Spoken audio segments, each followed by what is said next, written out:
the best team for Ruby, Sapphire, and Emerald Remastered. I will be honest, I kind of forgot I made this team so long ago, the original one, and it turns out it was kind of lazily made, so hopefully today I can fix some things that were done on that team. Some Pokemon just didn't belong on there, so today we're going to be replacing some Pokemon we had previously had on the team for some new ones. Of course, also expect to see some old faces on here too. Hoenn has a reputation for using old best team members, but yeah, you get it. The last best team for Generation 3 Hoenn was bad. We're remastering it today. Just in case you guys do not know what a best team is, allow me to explain what it is real quickly. A best team is a team of 6 Pokemon that is designed for the absolute best performance for its said Pokemon game. The team revolves around a best starter, in our case being Mudkip. Each team is designed to do well against certain gym leaders, the Elite Four members, Champion, Rival, and the Evil Team leaders. In the end, we have a team that does well against all the most important battles in-game. When making this team, we do provide movesets for each of the Pokemon. We include TM moves, but we do not include egg moves nor post-game tuner moves. So yeah, you guys know what's going down with this team. Let's hop right into it. Starting off this remastered best team, we have the best starter for Hoenn being Mudkip. Now the reason Mudkip is better than the other two isn't just because of its balanced stats, move pool, etc. It's mainly due to its great typing of water and ground. This dual typing combo is only weak to one typing, and that's grass. The ground typing just helps out Swampert so much throughout its journey through Hoenn, covering up so many weaknesses on her team. Swampert not only looks great on paper, it also performs really solidly too. It is great against a lot of the gym leaders, and not to mention it also blows through Team Magma's fire types. Blaziken and Sceptile are fine too, don't get me wrong, but Swampert just has the incredible dual typing that truly makes it a dominant starter. As far as Swampert's move pool goes, if you have played with Swampert before, this moveset should look familiar to everyone. We got Surf, Earthquake, Ice Beam, and Strength. Surf is obvious because it is needed and it is the best water type move that can get in Generation 3. Earthquake is the best ground type attack Swampert can get for that typing. The TM can be found for that in C4 Cavern right before you encounter your Box Art Legendary for the first time. Ice Beam is here for coverage, and that will cover the only weaknesses it has being grass. It also helps it against other mons as well. Now something that I didn't know until you guys pointed out to me last time in the comment section in the worst team for Hoenn video is that Ice Beam can be found on the abandoned ship. See, I thought you needed Dive, but it turns out in Generation 3 you do not. So you can get the Ice Beam TM right after you defeat Norman. Pretty cool. Strength is kind of just here for filler, and I mean, hey, it's an HM move, so why not? The HM for that can be found in Rust Turf Tunnel once you use Rock Smash to help Wanda and her boyfriend see each other again. With these moves, Swampert can turn the tide on Roxanne's team, Flannery's team, Winona's Swallow, Swablu, Tropia's, and Altaria, Tate and Liza's team, Sydney's Cacturne and Shiftry, Drake's entire team, Steven's team aside from his Skarmory, Wallace's Tentacruel and Emerald, Brendan or May's Swallow, Nummel, Slugma, Tropia's, and Grovyle. Just be careful of those grass type moves. Wally's Altaria, Roselia, and Magneton, Matt's Crobat and Emerald, Archie's Crobat, Courtney's Camerupt, Tabitha's Nummel, Camerupt, and Golbat, and finally Max's Crobat and Camerupt. Swampert is an absolute beast, and it once again shows off why it is the best starter in any Hoenn playthrough. Coming up next to the team is a very familiar team member for Hoenn being Crobat. Sometimes I know I knock Crobat for being bad in Generations 2 and 3, but at least in Generation 3 it gets slightly better moves and is more viable. I personally think the Crobat line is the best flying type Pokemon you can get in Hoenn. Skarmory is meh, Swallow falls off towards the late game, and Pelipper... Crobat gets some fun coverage moves too, such as Steel Wing and Giga Drain. Its flying moves are alright, I guess, but I still think because of its more vast move pool, it's still better than Swallow for sure. Where to find Zubat is inside of Granite Cave to the left of Dewford Town. Note that Zubat will be very weak starting off, but I guarantee to you guys, it'll be super useful once it has Wing Attack at level 13. Test it against Brawly and you will see. But yeah, Crobat is the best flyer option, I really do think so. For Crobat's moveset, we have the same set as the original best team for Hoenn Generation 3, being Sludge Bomb, Fly, Giga Drain, and Toxic. Sludge Bomb is great in Generation 3 because Poison is physical, and is the best stab attack Crobat can get. The TM for that can be found from a dude inside of the crazy trending place in Dewford Town once you defeat Norma. Fly is here because, duh, we need to get places. Fly's HM can be obtained from your rival right before you get to Fortress City after you complete the Weather Institute. Giga Drain is here for coverage, and it's a great coverage attack despite Crobat having alright special attack. The TM for that can be given to you by a girl on Route 123. Have a grass Pokemon in your party when you do though. Toxic is great for fun, installing, and because of Crobat's speed. More than likely, Toxic will hit first. The TM for that can be found in Fiery Path after completing a Strength puzzle. With these moves at Crobat's disposal, it can soar through Brawly's team, Winona's Tropius, Tate and Liza's Claydol, Lunatone, and Solrock, but you really need to watch out for those Rock and Psychic type moves. Wallace's Gym team, Juan's team aside from Kingdra, Sydney's Cacturne and Shiftry, Glacia's Celio and Walrein, but it's risky, Steven's Claydol, but be careful of Ancient Power, Wallace's Champion team aside from Tentacruel and Gyarados, Brendan or May's Tropias, Wailmer, and Grovyle, Wally's Roselia, Matt's Carvanha and Sharpedo, Shelly Sharpedo, and finally Archie Sharpedo. What can I say? Crobat's just really solid. It's been a while since I've gotten to throw Crobat onto a best team, so it was really nice to see it again. Welcome back, bud. Before we leave Dewford Town, we have one more Pokemon to pick up in Granite Cave, being Makuhita. The Hariyama line is definitely not shy of being on a Hoenn best team because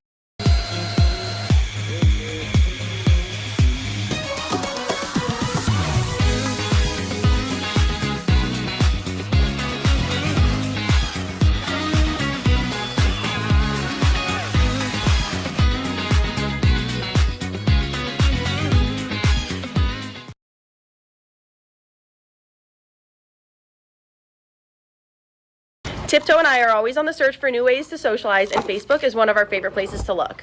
Today, we are headed to a Los Angeles dog meetup. Getting Tiptoe out and about in the neighborhood is one of our favorite things to do. Once he hears the sound of the gate opening, he knows it's time to hit the road. Loading him into the car is a 2 to 3 person job, but once he's in, he sits back and looks out the window. I am so excited to see Tiptoe interact with this group. We love Facebook groups, so finding this meetup was so perfect for us. He's a social loving guy, so this is right up his alley. We got Tiptoe unloaded and he ran right over to the meetup. We got there a few minutes early to get Big T set up, and 7 other dogs ended up coming too. We spent the first chunk of time socializing with some snacks. Everybody was getting along so well. So many different types of dogs here today too. It was so cool. We hung out and ran around for a while before Tiptoe decided that it was time to take the pack for a little walk. We walked around the entire park multiple times, and then Tiptoe found the perfect shady spot to relax. We had the best time today. Facebook took me and Tiptoe on a puppy playdate. Where will it take you?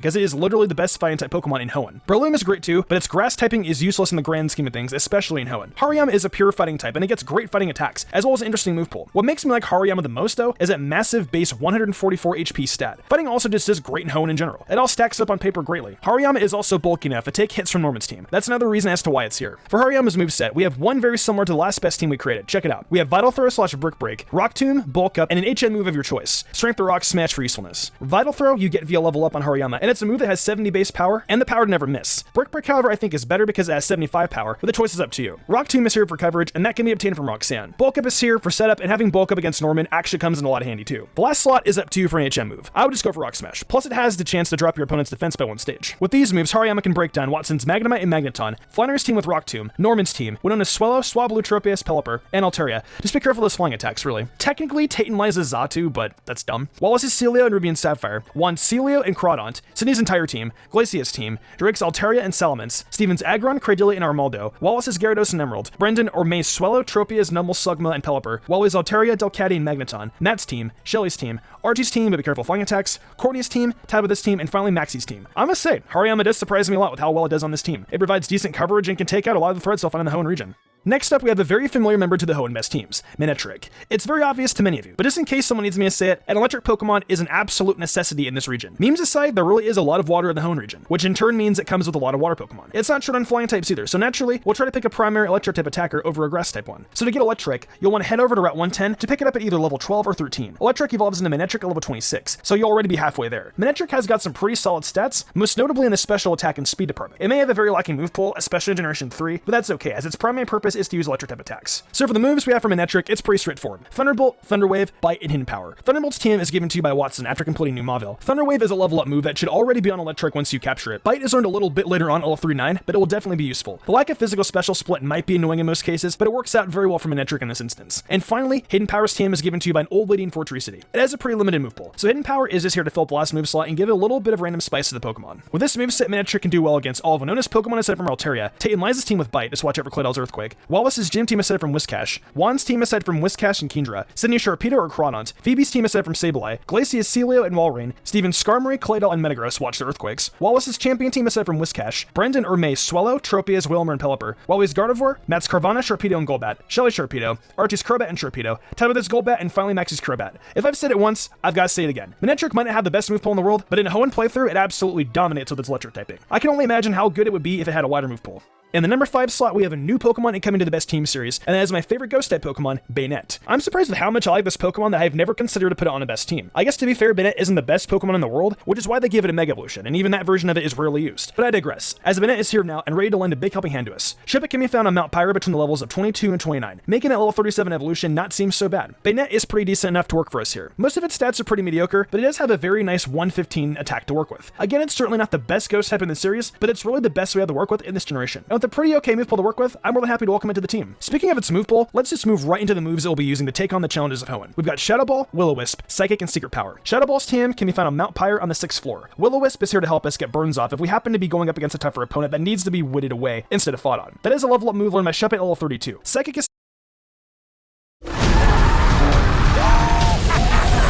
Things sure have changed.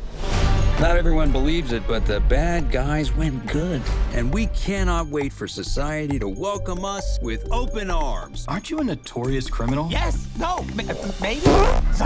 Sorry, nerves. It hasn't been easy with a reputation like ours. You want to work at a bank? Why not? Some of my best memories are at banks. You robbed us 3 times. Duh. That was this bank? How are we supposed to get a fresh start if no one will trust us? I'm keeping my eye on you, Doc. What was that? I panicked, okay? I'm a panicker. The name's Kitty, and these are my associates. So you're like the bad girls. We need the bad guys for the biggest heist in history. Maybe you don't keep up with the news, but we're good now. I'm not exactly asking. Don't tell me you guys are bad again. No, we're being set up. We need to show the world we're good. So we're gonna sabotage them. All right, Mr. Master of Disguise, you're up. I promise to play you respectfully. Where's my flowers? Prego, cappuccino. Webbs, do your thing. I'll be your hacker today. Snake, we're gonna need some extra muscle. I'm late for vinyasa. Vinyasa? You think I got this body by sitting around watching TV? And then we just have to Tear them apart, limb by limb, until all they can remember is pain. Wow, okay. I was gonna say stop him, but sure, if there's time, we can do the limb thing.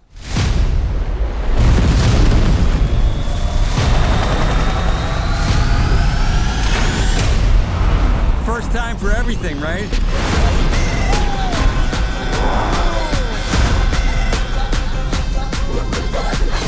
Pull us up, Snake! Vinyasa, baby! Come on! Are you kidding me? Lefty loosey, righty tighty. Oh, right. You're not nervous, right? Because we know what happens when you're nervous. Buddy, I'm sorry. What? No. Help me. Stay with me, Buffalo. Stay with me.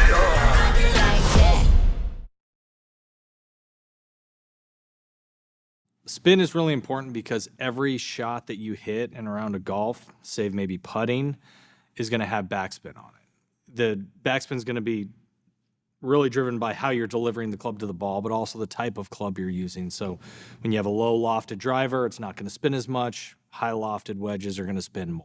50-yard wedge shots and really all the way in to the green, bunker shots, pitch shots out of the rough. Being able to generate spin on those shots is really important for the golfer to be able to control the golf ball and get the result on those shots that they're looking for. When you're hitting iron shots, spin is going to be a critical factor to evaluate the peak height of your shot, the angle of descent of your shot, and the reaction that that golf ball is going to have when it lands on the green. To get it close to the hole, you need to know and understand your spin rates and all those other variables that spin contributes to. If you're not generating enough spin on an iron approach shot, it may fly through the air, go further than expected, and then also when that ball lands on the green, it's going to release out more than a golfer would like. So their ability to control the shot through the air and then control the golf ball once it lands on the green is in jeopardy if the golfer doesn't have the appropriate amount of spin. On a golf shot that spins too much, take for example a 7-iron approach shot into the green. That golf ball could balloon up into the air, costing that golfer distance, and ultimately, perhaps they're not going to reach their target, maybe fall 5 yards short of the green. And that could be the difference between a birdie putt and being plugged in that front bunker. When you have the right amount of spin for your game, you are going to be able to create club selection and technique to now control the types of shots that you hit.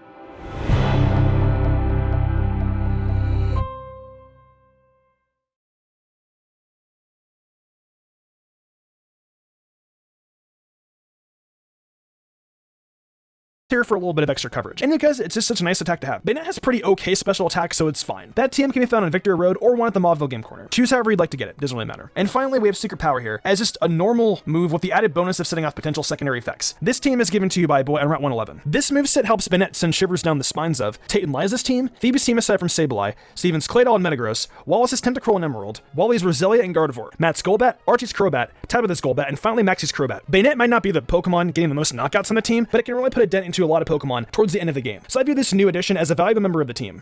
And last step, we have another new member added to the Best Team series, being a replacement for Slacking. That Pokemon is Explob. Now, of course, on paper, Slacking is powerful, but you all know what I'm about to say. Truant. It really does make Slacking a miserable Pokemon to use sometimes. Even if you can get some decent hits up with it, it's just not going to be that fun to use. That's why we're using Explob instead. Whismur can actually be found pretty early on and will likely be the second Pokemon to capture on your journey, being found on Route 116. The reason it's at the end of the list is because I wanted to have it